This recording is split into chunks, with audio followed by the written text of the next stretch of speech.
Rádio Inverso. A vida tem muitos sentidos. Eu não ouvi falar, eu não sei de algum tempo na história onde houvesse um salto de evolução tecnológica como provavelmente no último século. Se você comparar a vida dos seres humanos que estavam aqui no planeta no ano 1000 e no ano 1500, obviamente que houve evoluções. Ou do ano 1000 ao ano 2000, ou ano 2000 não, ao ano 1600, houve evoluções. Mas eu acho que nada se compara com os últimos 100 ou talvez até 50 anos. Quantas revoluções, por exemplo, que eu nasci em 74, tenho 42 anos, e quantas coisas eu vi, né? Quantas coisas mudaram, quantas coisas ainda me impressionam. Quando eu comecei no rádio, ainda aos 16 anos, lá no começo dos anos 90, por exemplo, a ficar só nesse campo aqui do rádio, mudou tudo. Mudou tudo. Eu me lembro quando eu comecei no rádio, e eu cheguei a fazer isso. A gente tinha as picapes com os LPs, né? As cartucheiras. Era um rádio muito mais artesanal, muito mais manual. Era muito mais legal. Eu preferia. Cada vinhetinha, cada musiquinha, cada comercial que entrava no ar. Eu me lembro quando tinha os breaks comerciais, a gente tinha o break comercial num roteiro, assim, numa folha de papel. Porque o computador no estúdio também é um negócio raro. Eu lembro que a primeira vez que eu fui trabalhar com computador no estúdio foi na PAN, em 94. Mas o computador era só para mostrar ali qual era a programação, o break comercial, mas ele não automatizava nada. Então você separava aquele monte de cartucho ali com os números, comercial Coca-Cola, comercial banco não sei o que, comercial. E aí você ia colocando, empilhando aquela pilha de cartuchos e disparando no ar. Depois vieram os computadores, né? Antes dos computadores, a automatização, uma coisa de som digital, MD. Depois os computadores fazendo a automatização da programação, que por um lado gerou menos erros, mas por outro desatenção, falta de comprometimento, de envolvimento mesmo com aquele profissional que, enquanto as músicas tocavam, fica ali no Facebook hoje em dia, né? Ou lendo um livro, ou fazendo qualquer outra coisa, não está mais envolvido na programação. Por isso que eu faço questão aqui na Rádio Inverso, por exemplo, sou eu que disparo cada música, cada vinheta, obviamente enquanto eu estou no ar. Eu não deixo fazer tudo automático assim, eu quero disparar, eu quero apertar o botãozinho. Antes a gente pegava a música, né? Programação, CD número tal, faixa tal. Aí você pegava o CD, via a capa do CD, tirava ele da caixinha, botava nas Denons, que eram os equipamentos de disparar CD, girava a faixa, preparava, ouvia no kill, na mesa, no som interno, a introdução da música, para ver se a vinheta cabia na introdução da música. Era outro tempo. Aliás, na PAN a gente tinha até um teclado, era o M-Korg, se não me engano, o modelo do teclado. Isso durou um tempo, assim, sei lá, acho que uns 2 anos a gente teve liberdade para usar isso. Então a gente gravava sequência de desanunciar, por exemplo. Você entra no ar e falava, Jovem Pan, 7 melhores e você ouviu tal música, né? Então eu gravava assim, e você ouviu tal música? E o Jovem Pan 7 melhores eu falava ao vivo. Então, Jovem Pan 7 melhores, aí você via no teclado, você ouviu tal música? Ficava legal, naquele tempo pelo menos ficava. Mas hoje é considerado um negócio velho isso. E aí vieram revoluções. Estou falando do rádio. Mas e no nosso dia a dia, né? Os celulares. Você já parou para pensar em como seria a sua vida sem o teu amado e onipresente celular? As coisas que a gente faz online, as transações bancárias, aquilo que você compra, né? Vai muito menos em lojas. Você compra virtualmente. E outras revoluções. Eu mesmo sou um cara que o meu trabalho está sobre isso, né? Eu jamais teria essa rádio aqui se não fosse a possibilidade de fazer uma rádio online. Eu não tenho nenhuma condição de ir a Brasília, conseguir uma concessão de uma rádio, fazer politicagem, ser amigo do deputado, do senador, do presidente. E aí você tem uma rádio física ali que mesmo assim tem uma restrição, né? Você que me ouve, por exemplo, fora de onde eu estou, nesse caso eu estou aqui em Porto Alegre, não teria nenhuma condição de me ouvir se não fosse a internet. Somente quem está naquela cidade. Então tudo mudou.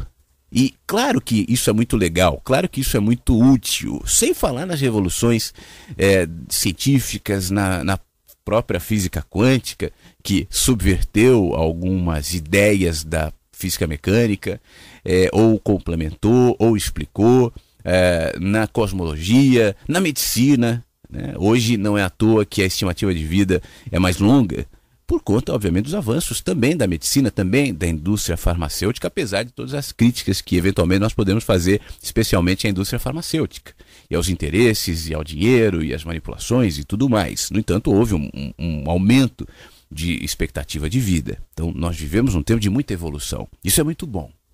No entanto, tudo na vida, a começar de nós, pode ser visto de maneira positiva ou negativa. Tem lados bons e lados ruins, depende de quem vê.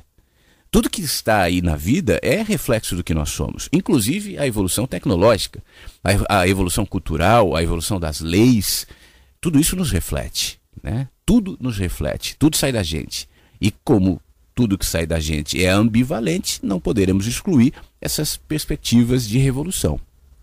Eu estou querendo dizer com isso o seguinte: enquanto a gente se esbalda com todas as facilidades e todas as revoluções que a tecnologia nos traz, por outro lado, se não estivermos atentos, nós vamos perdendo uma dimensão que é absolutamente fundamental no ser humano, que é a dimensão das sutilezas, a dimensão do que é simples, a dimensão das brisas.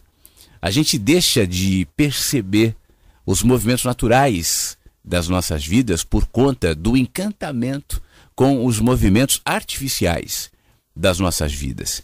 Esse tem sido um dilema de todos os pais de adolescentes, entre os quais me incluo, de crianças, de tentar manter nos seus filhos algum nível de percepção e de encantamento com o que é natural, com a vida que está acontecendo em volta deles, em detrimento da devoção que praticamente todos os adolescentes e todas as crianças têm ao mundo da tecnologia.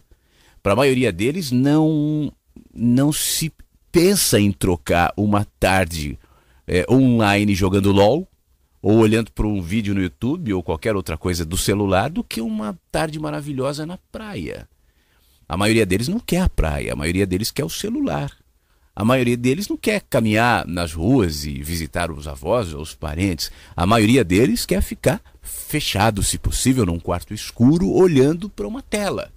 É muito melhor para essa nova geração, pelo menos para parte dessa geração, ou grande parte dessa geração, ver o movimento das ondas e do mar e tudo mais numa telinha de celular, do que tá lá.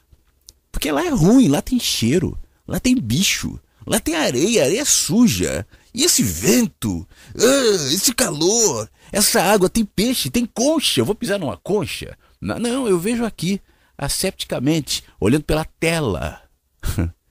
E como é que vai ser depois? E daqui a pouco, à medida em que nós vamos perdendo contato com a vida, com inclusive aquilo que nós chamamos de ruim, o bicho, o calor, a sujeira, isso faz parte da vida. Na medida em que nós vamos perdendo contato com isso, nós vamos perdendo contato com a vida. Porque não é na tela, não é na tecnologia que a vida acontece. A vida acontece onde nós estamos, no cotidiano, nas experiências que nós não temos controles, e aquelas que nós chamamos de positivas e as que nós chamamos de negativas. Isso é nossa experiência, isso é nossa vida. Os choques, os embates, as confirmações, os desfazimentos, as contrariedades e os contrastes. Tudo isso colocado de maneira, vamos abrir aspas aqui, aleatória, no nosso caminho, vai nos fortalecendo para relação não só com a vida, mas com o próximo. Quanto mais distantes nós estamos do cotidiano, mais distantes estaremos das pessoas. E obviamente de nós mesmos. Estaremos cada vez mais frágeis, cada vez menos tolerantes com aquilo que não se parece com o que eu quero, com o que eu penso, cada vez mais mimados. E eu te confesso que eu tenho muito receio do que será das próximas gerações que vivem cada vez mais dentro da virtualidade. Eu, obviamente, que levo em consideração aquela história de que toda geração pensa que a anterior, ou a posterior, ou melhor, é pior, né? E tem medo das mudanças e não entende todas as evoluções. Eu levo isso em consideração para que o meu receio não seja assim tão caótico. No entanto, eu acho que isso vale para todos nós, em níveis diferentes, mas o quanto nós estamos nos distanciando do nosso cotidiano, como eu dizia na abertura do nosso Mensagens de hoje. A gente quer coisas grandiosas. Às vezes não é necessariamente a tecnologia, como eu disse, a tecnologia não é uma vilã. Tudo é ambivalente, depende de como nós vemos. Se eu dei um exemplo da tecnologia, foi só um exemplo. Mas talvez esse exemplo vai de alguma maneira modelando a nossa cultura para que aos poucos nós estejamos cada vez mais distantes do que é natural, do que é simples, do que é cotidiano, do que é presente, do que é difícil, do que é contrastante, do que está acontecendo nas nossas vidas. Então a gente quer tudo pronto. A gente quer tudo grande, a gente quer tudo espetacular, né? Não é à toa que espiritualidade para a gente se transformou em outra coisa. Eu fico vendo, sabe? Eu acompanho as pessoas que falam, que procuram, que buscam, que propõem, que compartilham aquilo que nós chamamos de espiritualidade, e eu vejo tantos fogos de artifício, sabe? Tanta linguagem oca, tanta estética, tanta cultura projetada em roupa, em imagem, em discursos, e muito pouco conteúdo. Muito pouco conteúdo. A nossa própria dificuldade de enxergar a espiritualidade fora das caixas que tem rótulos escritos espiritualidade já denuncia quão distante ou quão distantes estamos disso. Quando eu não consigo, por exemplo, ouvir Deus. Se a pessoa não diz Deus, isso já demonstra o meu nível de blindagem. Eu preciso que alguém diga Deus. E aí eu posso estar exposto, posso estar diante das maiores baboseiras do mundo. Aliás, eu posso estar exposto ouvindo gente absolutamente mal intencionada, distorcendo tudo e transformando seres humanos carentes em seres humanos absolutamente ambiciosos e ambiciosos não no bom sentido, ambiciosos, angustiados e carentes e cada vez mais carentes em nome de Deus. Mas olha, ele fala Deus, então tá certo. Deus no coração. Ou, como eu gosto de fazer, e acho que você me acompanha há um tempo, já ouviu e me entende, mas quem chega agora às vezes toma alguns sustos, né? Quando eu proponho Deus, desacredite. Uau, como assim, seu herege? Aquele meu vídeo, você não vai para o céu e vai para o inferno, continua sendo o mais polêmico ainda. É impressionante como todo dia chega para mim alguma mensagem do tipo, seu herege, você pensando desse jeito, levando os outros, você quer para o inferno, vai sozinho, mas não leva os outros, porque Deus no coração. E eu fico vendo o nível de imbecilidade, o nível de ingenuidade, para usar uma palavra um pouco mais leve, das pessoas que não percebem que Deus está no simples e fala muito mais no silêncio do que na gritaria e na religião e no nomezinho D-E-U-S. Aliás, é outra briga besta, né?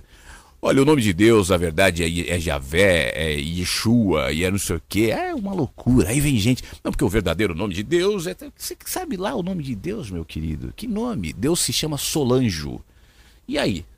Deus se chama... Deus se chama Maria Rita. Vai ter algum problema se for assim? Não. Deus deve ser uma negra chamada Benedita. E aí? Isso muda alguma coisa para você que diz, não, Deus chama Yeshua. Poxa vida, como a gente é besta, né? E aí vem alguém falando, não é verdade, Yeshua, e começa a vender camiseta, Yeshua, fazer livro e começa a ganhar dinheiro em cima da nossa bobagem. Deus se parece com, ou melhor, Deus se agrada com o canto do sapo. Muito mais do que aquelas pessoas, ouvindo música gospel, né? Você entende, não? Estou querendo denegrir ninguém, dizer que uma crença é melhor ou pior do que a outra, mas eu acho que são imagens culturais desse tempo que nos mostra como nós somos muito estéticos e pouco éticos em relação à coerência com os conteúdos, com as verdades que estão na vida fragmentadas, espalhadas, pontilhadas, distribuídas, com características diferentes, cores diferentes, texturas diferentes, movimentos diferentes, para que ninguém tenha controle, para que ninguém se coloque como dono dessa verdade. Porque se a verdade fosse a praia, só na praia eu encontro a verdade, logo alguns homens tomariam posse da praia, dizendo, você quer a verdade, então vem até mim. Se a verdade estivesse em mim, eu viraria um louco, dono da verdade, e agora quem não me ouve está condenado. Se a verdade estivesse na minha linguagem, na minha cultura, no que eu penso, obviamente que quem pensasse diferente não tivesse sequer a minha linguagem, ou fosse de outra cultura, bom, esse seria alguém a ser combatido, porque está indo contra a verdade. Quem é dono da verdade? Quem sabe o quê? A verdade não é a tecnologia, a verdade não é a ciência, a verdade não é a religião, a verdade não é a filosofia, a verdade não é nada disso. A verdade o que é? Eu não sei, eu sei pedacinhos dela. Eu sei coisinhas, eu sei pontilhar, eu vejo pontilhar da verdade na vida, enquanto me mantenho aberto para ela, para a vida e para o simples. Como eu dizia no começo do programa, o simples não está sob controle. O simples não está, não é interessante manipular, não tem ninguém tentando manipular o simples. O que querem manipular é o grandioso, é o que impressiona, justamente por conta dessa nossa adesão àquilo que aparenta ser muito maior. Então a gente vai, é grande, igual em São Paulo, tem o tal do Templo de Salomão, né? Uma construção faraônica baseada no Templo de Salomão do Antigo Testamento, feito ali pela Igreja Universal, que é uma loucura aquele negócio, né? É uma loucura. O significado, o símbolo daquilo, e pior ainda o que se fala lá dentro. Os vídeos estão espalhados pela internet, né, daqueles caras com aquelas capas de judeu, aquela barba de judeu, com aquelas garras que o líder tem, e todos o imitam com aquela garra. Eu acho muito emblemática aquela garra do líder da igreja. E falando absurdos. Dinheiro, dinheiro, dinheiro, dinheiro, dinheiro. E a gente, não é Deus. Deus está lá. Eu estou dando um exemplo, né? Mas quantos exemplos laicos também estão espalhados por aí? Nesse papo de hoje, eu só quero te lembrar que tudo está acontecendo nos movimentos mais simples do seu caminho. Tudo está acontecendo no seu cotidiano. As respostas que você busca lá ou aqui estão aí, né? Em você, não em mim, não em ninguém. Se você estiver esperando uma resposta absoluta, em mim, se decepcionará, porque o máximo que eu posso fazer é te lembrar que essa resposta está em você. E aí, em você, ela será encontrada.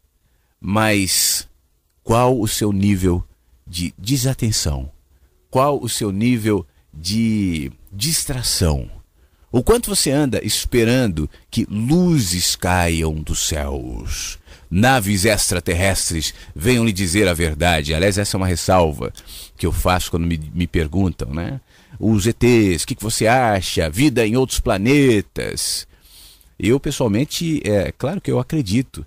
No entanto, eu acho que não é assim como a gente pensa que é.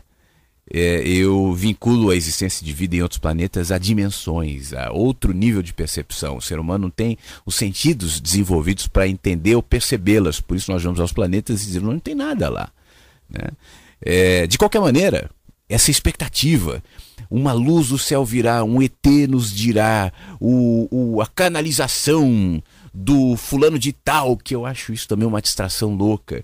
Vamos seguir o Bashar, vamos seguir aquele Chiron, vamos seguir o não sei o que, porque virá um ser quântico de outro planeta.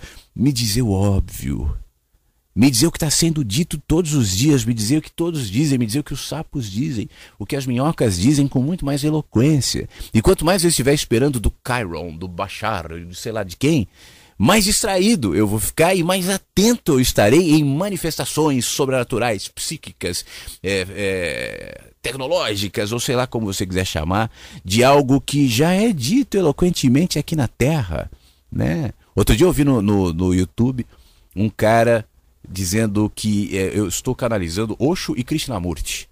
Ele traz metade da mensagem do Osho, metade do Krishnamurti. Dizia coisas boas, outras nem tanto, mas por que ele não pode assumir dizendo eu sou o fulano da Silva e eu vou aqui dizer o que eu acho? Por que eu tenho que ter esse respaldo, essa legitimação, a não ser para, deixa eu usar uma palavra mais adequada, para impressionar, né, as pessoas. Eu não estou dizendo que a gente que faz isso seja necessariamente mal intencionada. Tem os maus e os que não são mal intencionados, mas Por que que eu não estimulo as pessoas a perceberem na Dona Maria o que realmente vale no filho, na mulher, no marido, no amigo, na avó, no avô, no amigo de trabalho? E esses não precisam ser mestres iluminados que fizeram estágio na Índia. A vida é cheia de sabedoria. A natureza é cheia de sabedoria. O dia sussurra sabedoria para o fim de tarde. E o fim de tarde entrega o que aprendeu para a noite. A noite guarda e daqui a pouco devolve para a madrugada mais um pouco daquela sabedoria acumulada naquele dia. A madrugada fará bom uso e não se recusará a entregar para amanhã as sabedorias que se renovam a cada segundo. Hoje, pouco antes de entrar no ar, eu passei pela sala e vi assim a cidade muito iluminada, uma certa névoa que refletia o sol que acabara de nascer, e me bateu uma coisa, uma energia, uma coisa assim, caramba, olha só onde a gente está, né? Olha o que está acontecendo. O planeta em movimento, nós estamos agora mais virados para o sol. Essa estrela de quinta grandeza que gera vida em outro canto do mundo é escuro. É um fenômeno incrível que acontece todos os dias e nós preocupados com o nosso celular e com o WhatsApp, com o trânsito, com as notícias do rádio, com o Temer, com o Lula, com a Lava Jato, e a gente se esquece de onde a vida está. Eu só quero te lembrar disso, apesar dessa extensa reflexão, mas talvez o seu incômodo diante do silêncio da vida, talvez a sua angústia diante da falta de respostas, talvez a sua avidez diante dos oráculos de sabedoria que se chamam como tal, espalhados pelo YouTube, só denuncie a sua desconexão com onde de fato as coisas acontecem. Preste atenção no seu caminho, esteja atento no simples, deixe que as brisas tragam as mensagens que muitas vezes os furacões não fazem. Veja no rosto dos anônimos, ouça nos sons mais sutis aquilo que de fato você precisa. Provocações, filosofia, consciência, universos que nos habitam. Rádio Inverso.